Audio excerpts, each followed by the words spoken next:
자, 오늘 많이 좀 노셨습니까? 저는 잘 못 놀은 것 같은데요. 오늘 주제가 맨날 노는데 무슨 힐링이냐고 그러셔가지고 저 살짝 찔렸다가 오늘은 좀 덜 찔리는 그런 날이어서 제가 한번 여쭤봤는데요. 맨날 노는데 무슨 힐링? 글쎄요, 노는 게 아닐 수도 있고요.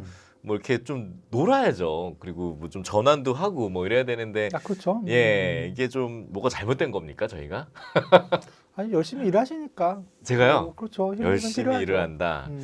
열심히 일을 해야죠. 예. 더 열심히 할 수 있는데 그거보단 좀 덜 하고 있는 것 같은 느낌이 듭니다. 저는 사실. 네. 근데 뭐 대부분은 열심히 살고 있기 때문에 네. 무슨 우리가 힐링이라고 하는 게 좀 필요하기는 하죠. 네. 대부분의 사람들한테는. 예.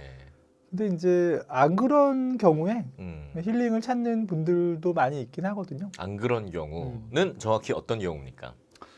가장 흔한 경우는 이제 아무 일도 안 하고 음. 부모한테 신세 지고 살고 있는 젊은 어떤 분인데 이분이 이제 뭐 우울, 불안, 무기력증 이런 걸로 병원에 오는 경우들이 있죠. 그거는 좀 재력이 그래도 어느 정도 뒷받침이 돼야 되는 경우죠? 그렇지도 않나요? 뭐 그렇게까지 집이 잘 살지 않아도 그런 경우는 많아요. 아, 그래요? 네. 그냥 부모님한테 의존하면서 자기 일을 하지 않는. 그렇죠. 약간 N4 같은 느낌인가 보죠? 글쎄 뭔가 구직 활동을 열심히 하지 않는 경우도 많고 아예 안 하는 경우도 많고 예. 하다가 금방 그만두고 집에만 있는 경우가 많죠. 야, 이분들에게 지금 직격탄을 날려 주시는 겁니까, 그러면? 글쎄 어쨌든 그분들도 힘든데 네. 직격탄을 날리면 안 될 문제이긴 하고 할 얘기는 이제 그분들이나 이제 같이 온 부모님이나 이런 분들이 이제 뭐 약 먹고 상담하고 이런 거 말고 다른 거 혹시 도움되는 거 있느냐 그렇게 물어보는 경우에 힐링을 하면 도움이 되냐고 묻는 경우들이 많이 계세요. 힐링이요? 힐링이라는 건 뭐 여행 가고 뭐 그러게요. 스파 뭐 이런 거 하고 이런 건가요?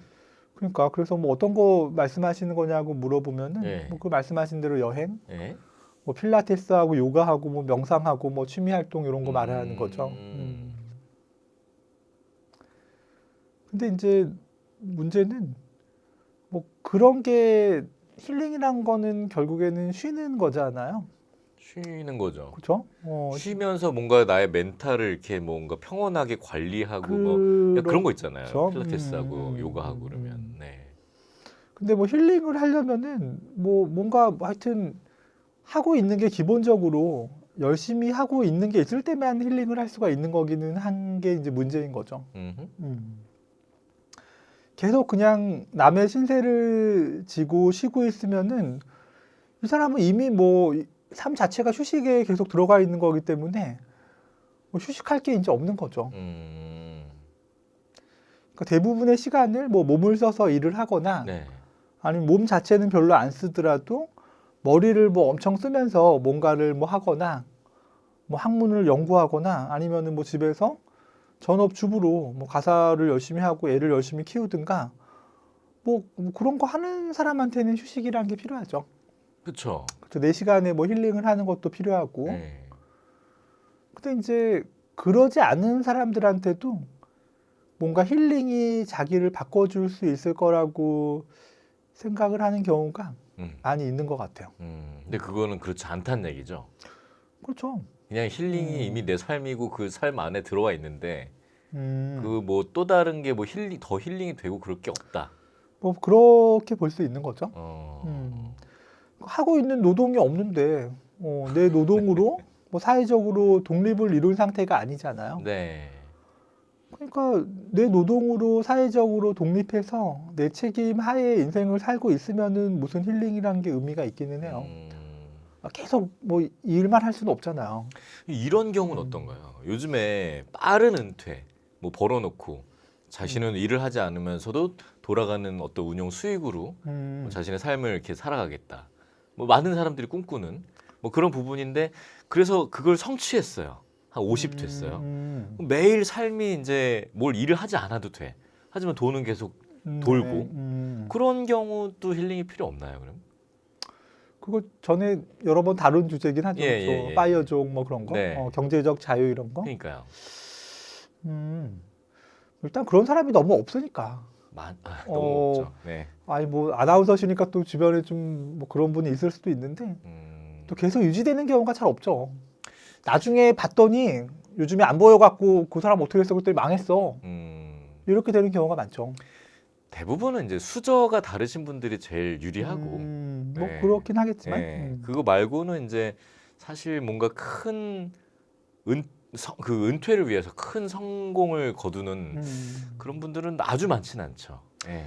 근데 경제적 자유를 이뤘다고 하는 게 그때 말씀드렸듯이 이제 어떤 자본 투자를 통해서 이루게 되는 거잖아요. 그렇죠.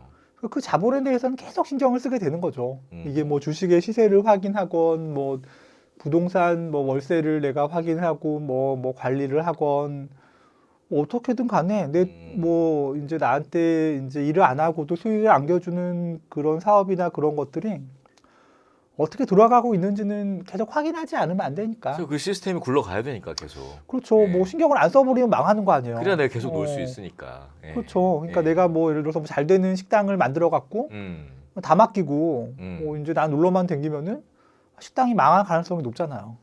그렇죠. 그럼 뭐 맞아요. 어떻게든 간에 이제 부모가 나한테 뭐 회사 물려줬어도 나는 띵가띵가 그냥 돈만 타먹고 놀고 있으면은 망할 위험성은 굉장히 높죠. 그래서 이런 분과는 또 다른 얘기네요. 그러면 오늘 얘기하시는 건. 그렇죠. 그리고 뭐 그런 사람도 어떻게든 뭐 비슷한 신경을 쓰고 있긴 하겠죠. 그래서 뭔가 열심히 하고 있으면은 뭐 그런 사람은 뭐 힐링을 필요하다고 볼 수는 있는데. 네. 근데 이제 뭐 요즘에는 이렇게 일을 안 하고 부모한테 뭔가를 요구하는 경우가 엄청 많아요. 그러니까 내가 이제 뭐 20대 뭐 중반 뭐 후반 이렇게 이미 들어섰는데 이제 계속 부모한테 뭘 해달라고 하는 거예요. 당연한 권리처럼. 그렇죠. 네. 그러니까 뭐 그런 게 걸린 이유는 자기가 이렇게 된 게 뭐 부모가 지금까지 뭐 자기 이해 안 해주고 상처를 주고 그래갖고 내가 이 모양 이 꼴이 됐으니까 보상해줘야 된다. 이런 식으로 생각하고 있는 경우가 엄청 많아요. 요 얘기도 제가 꽤 많이 들었었지만 그렇죠. 소장님 통해서. 예. 근데 어쨌든 이 친구들은 그런 것들을 너무나도 당연시하고 있고 매일매일이 이미 힐링을 누리고 있다. 그럼 뭐 힐링이라기보다는 마음이 지옥에 있긴 하겠죠. 자기도 뭐 그런 거를 뭐 근본적으로 바람직한 거라고 생각하지는 않을 테니까. 그렇지만 이제 뭐 정신을 못 차리고 있는 거는 맞는 거죠. 이 뭐 저희가 이렇게 얘기한다고 당장 그게 이제 해결이 될 만한 일도 아니지만. 그래서 이제 뭐 이런 분한테는 힐링이 필요한 게 아니고 예를 들어서 뭐 약 먹고 상담하고 그런 것도 한계가 사실 있기 때문에 기본 세팅 자체가 뭐 정상적으로 자기 힘으로 살고 있는 게 아니면은 누가 뭘 어떻게 도와주는 게 굉장히 한계가 있는 거거든요. 그래서 이 사람은 먼저 뭔가 일을 해야 돼요. 돈을 벌어야 되고, 근데 뭐 정말로 능력이 없을 수도 있긴 있잖아요. 뭐 사회적으로 능력이 부족하고, 뭐 진짜로 뭐 사회에 나가 독립할 수 있는 뭐 능력 자체가 없다면은, 그러면은 이제 집에서 부모 말을 100% 듣기라도 해야 되는 거죠. 그리고 뭐 부모를 도와서 가사노동이라도 이분이 전담을 하고, 장이라도 봐오고, 부모 뭐 마사지라도 해주고, 온갖 심부름 다 하고, 부모가 뭐 좀 승질내도 좀 받아주고, 그러는 게 이분을 위해서 필요한 거예요. 부모한테 뭘 요구할 게 아니고. 뭔가 노동의 대가를 받아라. 그런 얘기신죠. 노동의, 뭐 최소한의. 밖에서 노동을 하든, 네, 그러니까. 집에서 이제 부모가 나한테 제공하는 거에 대한 어떤 가사 노동이나 정신적으로 부모한테 조금이라도 뭐 내가 좀 위로를 해주고 부모 말이라도 잘 듣고 그런 걸 하는 게 이 사람한테는 먼저 우선시 돼야 되는 거죠. 보통 보면 또 그렇지를 않아요. 집에서 집안일도 부모님이 또 다 해줘요. 하나부터 뭐 10까지 집에서 하는 게 하나도 없는 경우가 많아요. 뭐 그냥 게임하고 뭐 유튜브 보고 영화 보고 뭐 가끔 오늘은 산책을 좀 하고 왔으니까 많이 노력했네 뭐 이 정도고. 진짜인가요? 아니 그런 분이 엄청 네. 많아요. 아 그래요? 주변에도 많을 텐데 네. 이제 누구한테 얘기하기가 부모님들이 힘드니까 얘기를 안 할 뿐인 거죠. 이거 우리 자녀가 그냥 그렇다라고 얘기를 할 수가 없잖아요. 신문에서 가끔 다뤄지는 어떤 현상 중에 뭐 그렇게만 생각을 했지 이게 실제적으로 이런 상담이 굉장히 많이 있다는 거잖아요. 그렇죠. 뭐 주변에서 뭐 이런 사람들이 있는데 어떻게 하면 좋으냐. 그런 얘기를 많이 듣죠. 뭐 정신과에 가서 치료하면 이런 사람 낫게 해줄 수 있느냐. 근데 이제 잘 안 되는 거죠. 이제 아까운 자원이잖아요, 사실. 사회적으로. 뭐 그렇죠. 네. 정신을 차리면은 뭔가 할 수는 있는 능력치는 대부분 있는 사람들이긴 하죠. 안타깝네요. 근데 이분들한테 이제 독이 되는 말들이 그런 거죠. 뭐 힐링, 뭐 자존감, 뭐 이런 소리. 오히려. 그렇죠. 네. 트라우마 이런 말들. 그래서 이제 그런 거 하지 말라고 전에 여러 번 얘기를 했었던 거죠. 맞아요. 뭐 오늘은 좀 힘이 빠집니다. 더 해주실 얘기 있으십니까? 아니요. 네, 좀 어떻게 뭐 좀 우리 도와줄 수 있는 일이 있으면 좋겠는데. 본인이 정신을 제가- 차려야 돼요. 예. 근데 충격을 받아야 돼요. 충격을 받아야지 아래에서 깨고 나올 수 있기는 해요. 근데 문제는 부모가 이렇게 충격을 주기가 되게 힘들어요. 잘못되면 어떡하나 이런 생각을 하잖아요. 네. 안 들어줬더니 뭐 자살하면 어떡하나. 아니면 뭐 추천했더니 막 범죄를 저지르면 어떡하나. 아니 우리한테 실제로 무슨 위해를 가하면 어떡하나. 이런 걱정 때문에 부모님이 현실적으로 뭔가를 액션을 하기가 되게 어려워요. 오늘은 제가 시사 프로그램 진행하면서 가장 답답한 결론으로 한번 마무리를 저도 줘야 될 것 같습니다. 사회적으로 참 많은 고민이 필요할 것 같습니다. 이렇게. 근데 만약에 네. 이런 거 생각해봐요. 이분들도 부모님 만약에 뭐 어디 길 가다가 사고로 다 갑자기 돌아가셨다. 그리고 사기당해갖고 우리 집 재산이 빵원이 됐다. 그럼 뭔가를 할 거예요. 사람을 굶어 죽지는 않거든요. 상황이 그렇게 되면. 그렇죠. 나가서 뭐라도 뭐 하게 돼 있어요. 그러면 사실 이분한테는 정신 차리는 계기가 될 수는 있는데 그거를 본인 스스로 한다는 게 정말 어려운 거긴 하죠. 네. 필요한 상황은 아니잖아요. 사실 그렇게 가면 안 되잖아요.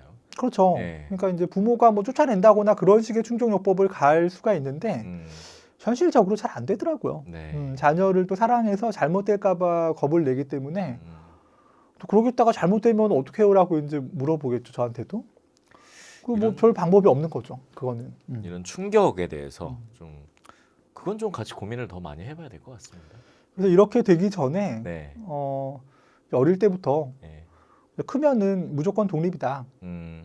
다 크면 더 이상 해줄 게 단 하나도 없다. 이거를 계속 알려줄 필요는 있어요. 20살이 되기 전까지. 그렇죠. 성인이 되기 전까지. 그렇죠. 계속해서. 맞네요. 진짜 그게 바로 필요한 조기 교육인 것 같습니다. 가장 필요한 조기 교육. 자, 오늘은 이렇게 얘기를 정리하도록 하겠습니다. 다음 시간에 뵐게요. 고맙습니다. 감사합니다. 네.